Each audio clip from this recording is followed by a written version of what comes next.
திருவண்ணாமலையில் ஏற்பட்ட மண் சரிவில் சிக்கியிருந்த 6வது நபரின் உடலானது தற்போது மீட்கப்பட்டிருக்கிறது. அண்மை தகவலை நாம் பார்த்துக் கொண்டிருக்கிறோம். ஏற்கனவே 5 பேரின் உடல் மீட்கப்பட்ட நிலையில் தற்போது 6வதாக ஒரு உடல் கண்டெடுக்கப்பட்டிருக்கிறது. கூடுதல் விவரங்களை எமது செய்தியாளர் மணிகண்டன் வழங்க கேட்கலாம். வணக்கம் மணிகண்டன், இது குறித்தான கூடுதல் விவரங்கள். வணக்கம்.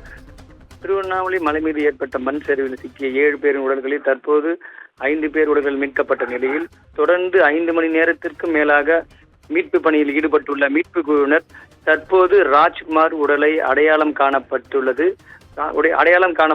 உடலை தற்போது மண்ணுக்கடியில் சிக்கியுள்ளதால் உடலை தற்போது மீட்பு குழுவினர் வேகமாக பணியை துரிதப்படுத்தி பாறைக்கடியில் சிக்கியுள்ள ராஜ்குமார் உடலை எந்த ஒரு சேதாரம் இல்லாமல் தற்போது கைகளாலும் மண்வெட்டி கடப்பாறை மூலமாக தோண்டி எடுத்து வருகின்றனர். தற்போது அந்த பணியில் ஈடுபட்டு வருந்த இட்டாச்சி வாகனம் தற்போது நிறுத்தி வைக்கப்பட்டுள்ளது.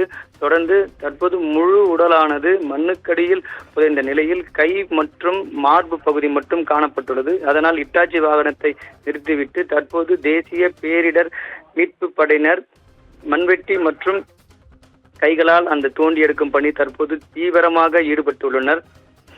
தொடர்ந்து 7வது உடலை தேடும் பணியில் தீவிரம் அடைந்துள்ளனர்.